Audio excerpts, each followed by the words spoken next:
within the embassy there was a split between some of the diplomats who had switched sides to the Taliban and the others who remained loyal to the ancient regime. It was a little odd for the embassy out here to be representing a regime which did not exist anymore. India will accept certain representatives of the Taliban to come and at least man the embassy out here, even though there might not be a diplomatic recognition of the Taliban regime just yet. There has been a massive upsurge of terror attacks in Pakistan. The statistics are going through the roof. In fact, there are some statistics that suggest that what Pakistan is going through right now is the worst part of terrorism in the last almost 8 to 10 years. Pakistanis have now decided that enough is enough and that the time for soft peddling and diplomatic niceties is over, and they are now turning up the temperature as far as Afghanistan is concerned. The leadership also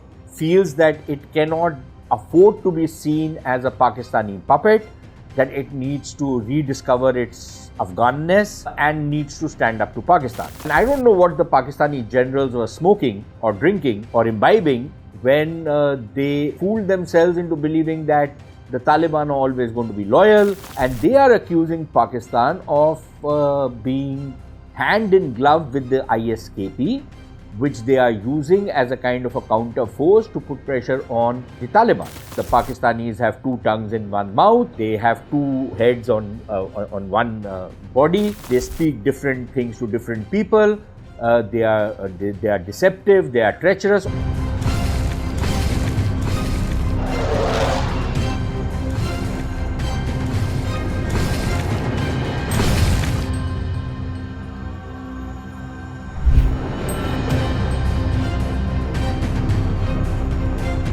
There's something very interesting which is happening in the neighborhood on India's western side in relation to Afghanistan. One development, of course, has been that the embassy of the erstwhile Islamic Republic of Afghanistan, the Ashraf Ghani regime or the post-Bonn conference regime, that embassy has closed down. That embassy was no longer sustainable. There were reports earlier which were denied, but apparently they are now turning out to be true, that within the embassy there was a split between some of the diplomats who had switched sides to the Taliban and the others who remained loyal to the ancient regime. Those reports, they were denied, but subsequently it's turned out that many of the people posted in the embassy out here, they sought refuge in other countries and they had started leaving, deserting the mission.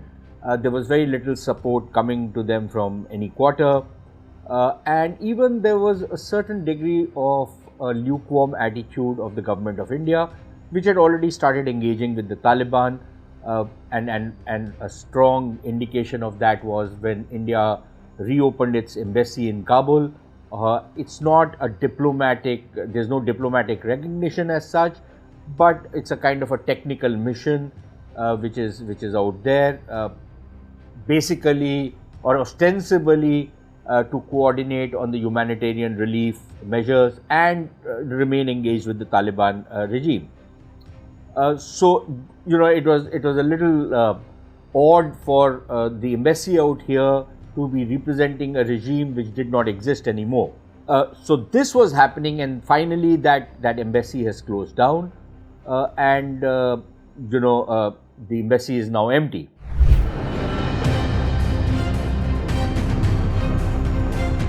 And there is a big question now whether there will be, India will accept certain representatives of the Taliban to come and at least, man the embassy out here, even though there might not be a diplomatic recognition of the Taliban regime just yet. Although I think even that can't be ruled out, going forward. But for now, India has decided that we'll just remain engaged, nothing more than that. I think the calculation from the Indian side, of course, has been that we might not approve of the Taliban regime or of its methods or of its ideology, but it's a reality we cannot ignore and we must engage with it. So that's pragmatic, but that's also somewhat problematic, in many ways, and we'll come to that in a bit. But so this is one big development which has taken place.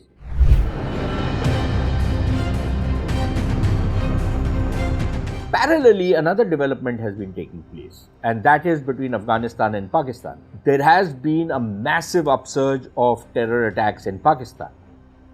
The statistics are going through the roof. In fact, there are some statistics that suggest that what Pakistan is going through right now is the worst part of terrorism in the last almost 8 to 10 years. There are bomb blasts going off, mass casualty attacks, and even if you remove those big spectacular attacks, virtually on a daily basis, there are 5, 7, 10 attacks taking place where Pakistani security force personnel are being targeted or politicians are being targeted. There have been a number of politicians, who have just barely escaped bomb blasts, and others who have actually become victim to that.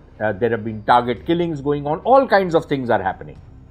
And because of this massive spike in terrorism in Pakistan coming from Afghanistan, the Pakistanis have now decided that enough is enough, and that the time for soft peddling and diplomatic niceties is over, and they are now turning up the temperature as far as Afghanistan is concerned. And just recently, the Pakistan government has announced that it is going to expel all illegal immigrants in Pakistan. Basically, read that as Afghans, because I don't think any American is an illegal immigrant in Pakistan, or somebody from Switzerland is an illegal immigrant in Pakistan. It's Pakistanis who are illegal immigrants everywhere else. So the only illegal immigrants are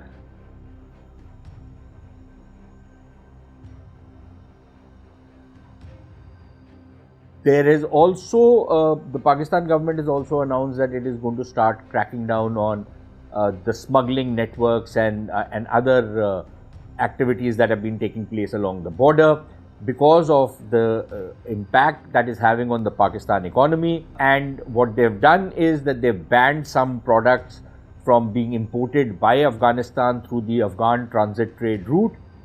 There are other products on which bank guarantees have been demanded, tariffs have been imposed, all kinds of things are happening. And clearly that is not going down well in Afghanistan, where there was no love lost for Pakistan anyways, even among the Taliban, who had been really maltreated when they were depending on Pakistan for support in the 20 years that they were fighting against the American presence in Afghanistan, and that the old regime which had been set up after 9/11. And the Pakistanis had actually tortured many of the Afghan leaders. They had literally blackmailed them, forced them to comply to their demands, all sorts of things they had done. So there is that sentiment which is rankling in Afghans. The Taliban soldiery was deadly opposed to Pakistan anyways, but I think increasingly the leadership also feels that it cannot afford to be seen as a Pakistani puppet, that it needs to rediscover its Afghanness and needs to stand up to Pakistan.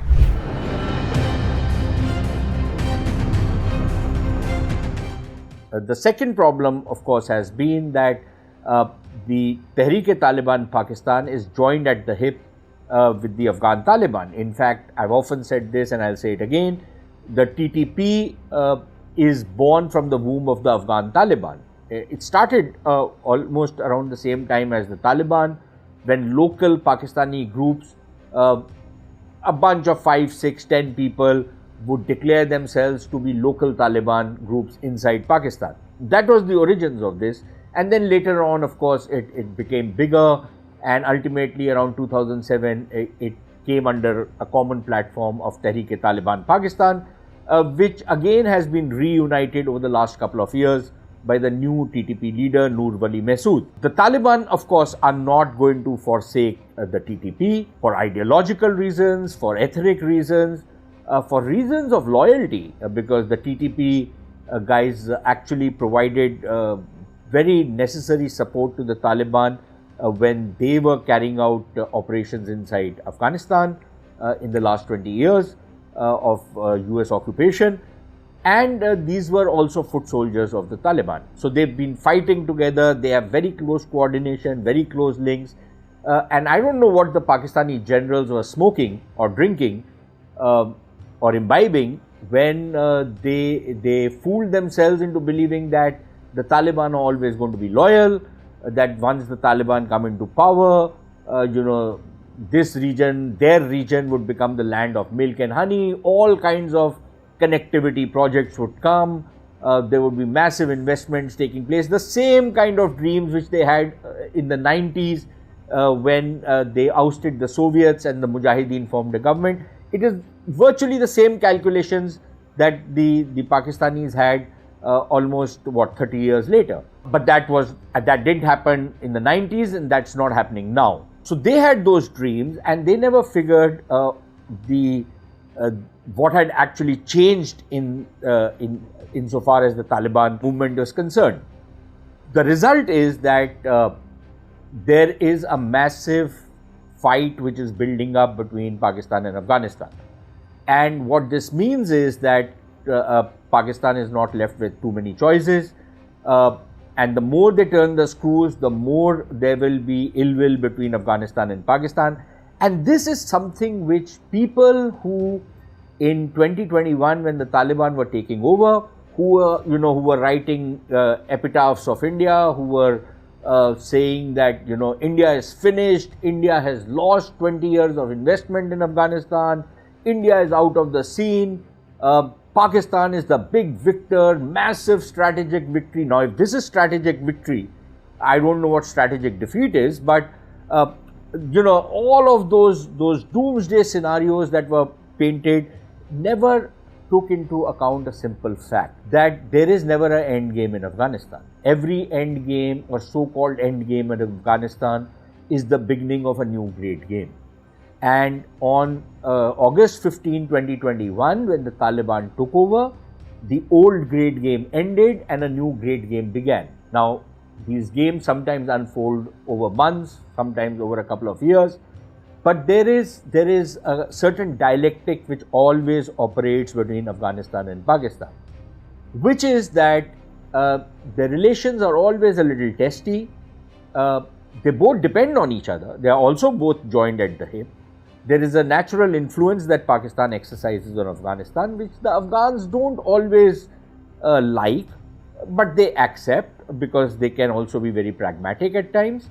And yet the Pakistanis have this attitude of overplaying their hand, which then riles the Afghans, and it spoils the relationship between the two countries. And then the old logic that my enemy's enemy is my friend, or my neighbor's neighbor is a better friend, starts operating. And then, it is quite natural for Afghans to gravitate towards India and seek some kind of support, some kind of engagement with India. The same logic which operated when the old Mujahideen, the original Mujahideen of the 90s took over power for almost 10-12 years during the Soviet occupation. They didn't get along with India because India was with the government at that point of time, the PDP government at that point of time. India was backing that government, or was engaged with them, and was not engaged with the Taliban, with the Mujahideen, sorry. But the moment the Mujahideen came into power and the Pakistanis overplayed their hand, they naturally leaned towards India, and the rest is history.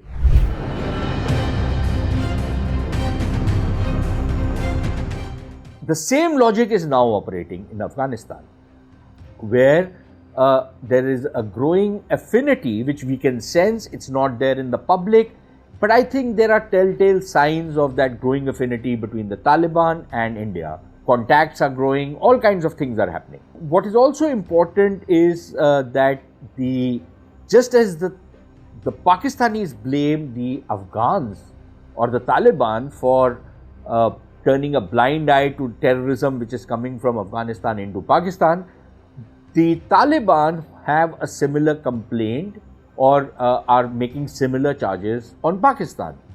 and they are accusing Pakistan of being hand in glove with the ISKP, which they are using as a kind of a counter force to put pressure on the Taliban. And they point to the fact that a large number of the ISKP cadre are basically Pakistanis, and that they are operating from inside Pakistan, and they believe that the Pakistani ISI is probably supporting them. Now, the Afghan Taliban have gone through this game themselves, where the Pakistanis would deny being hand in glove with the Taliban when they were taking on the Americans in Kabul in those 20 years, and they would deny it, but they would be hand in glove with the Taliban. So the Taliban know, and the Taliban have said that the Pakistanis speak with a forked tongue. A former Taliban ambassador even went to the extent of writing in his book that the Pakistanis have two tongues in one mouth. They have two heads on one body. They speak different things to different people.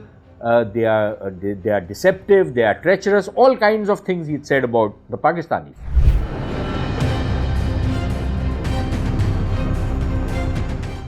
It's natural for the Afghans, therefore, to gravitate towards India. And from a strategic viewpoint, from a security viewpoint, it does make some sense for India to reach out to the Taliban, which actually adds to Pakistan's predicament. And I don't think anybody in India, unless they are I don't have the words to describe those people who bat for Pakistan basically, or are suckers for punishment. Unless you are one of those, the fact of the matter is, India is pretty blasé about the problems that Pakistan has, because these are problems of Pakistan's own making. So the thing is that India and Afghanistan are getting closer together. There is a very good chance that the two sides might increase their diplomatic presence, which is the good part.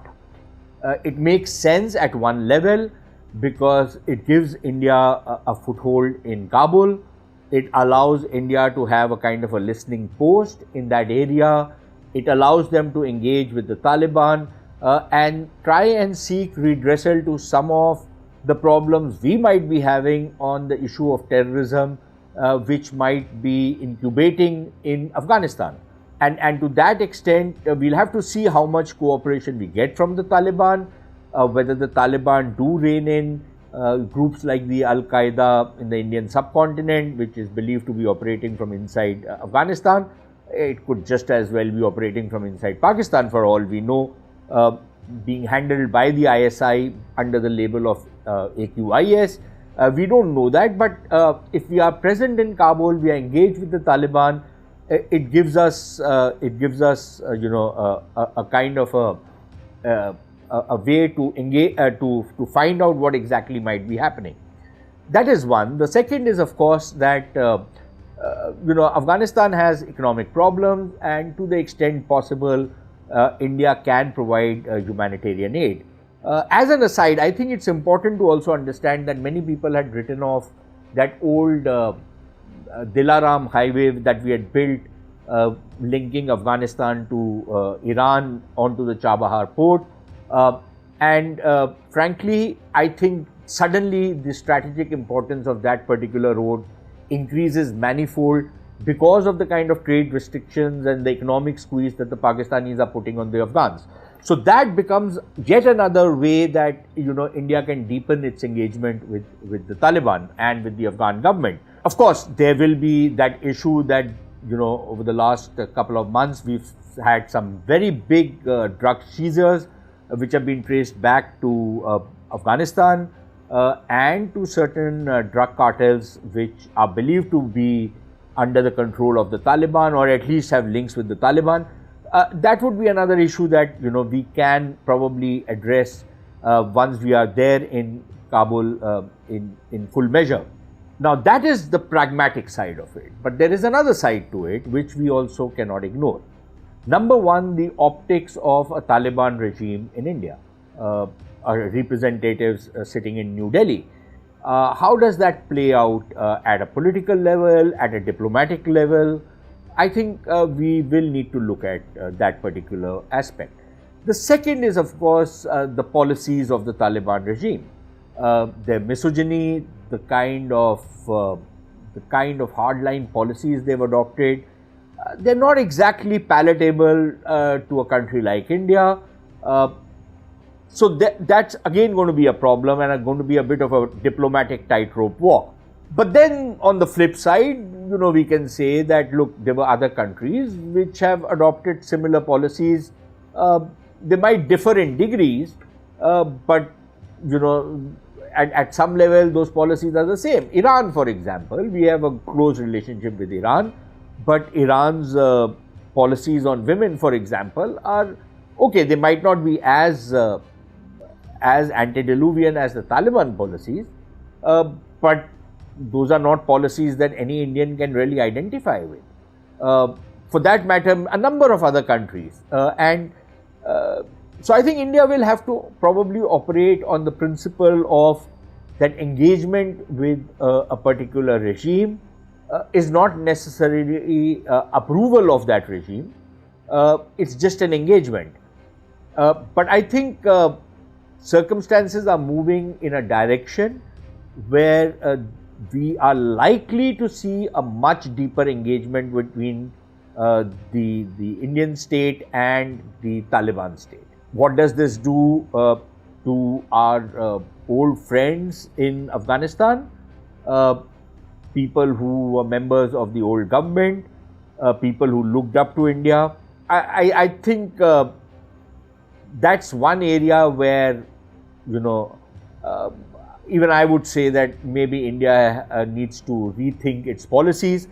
I would imagine that rather than, say that, okay, fine, now that these guys are out of power, they are nowhere on the scene. It's not like the 90s that they were very much in the fray under the leadership of the great Ahmad Shah Massoud, and they were fighting, they were struggling, and, you had something to back them with. Today, there is nothing. Most of them, many of them, the old leaders have looted the country dry and are living very comfortable lives in the West or in Turkey or in the UAE. And there are others who are suffering, people who are more committed are suffering. So, states often behave in a way that they try and maximize their own interests, just as India would be doing right now. But I would imagine that it makes a lot of sense simply because, like I said, there is never an end game in Afghanistan. I think it makes a lot of sense for India to use her good offices to not only deepen its engagement with the Taliban, because they are a reality, but also not ignore the reality of the Afghan diaspora, which is not very friendly towards Taliban, but still feel very strongly about Afghanistan. And I think rather than having going on one way or the other way, I think what we need to do is to try and see if we can engage with both sides, perhaps even become a bridge for both sides. To the extent that's possible, I don't think we should overestimate our abilities to be able to do that. But I think it is important for India to not forsake her old friends, because that it does not really leave a good taste in the mouth. It might be diplomatically pragmatic, but I think it's morally repugnant. I know those are very strong words to use, but that's the way I feel about it. I don't think we should give up our old friends, even as we try and make new ones, even if that is possible. But we will have to also take up with the Taliban our serious security concerns. It cannot be that we allow the Taliban to run circles around us like they've done to Pakistan. There has to be quid pro quos coming our way.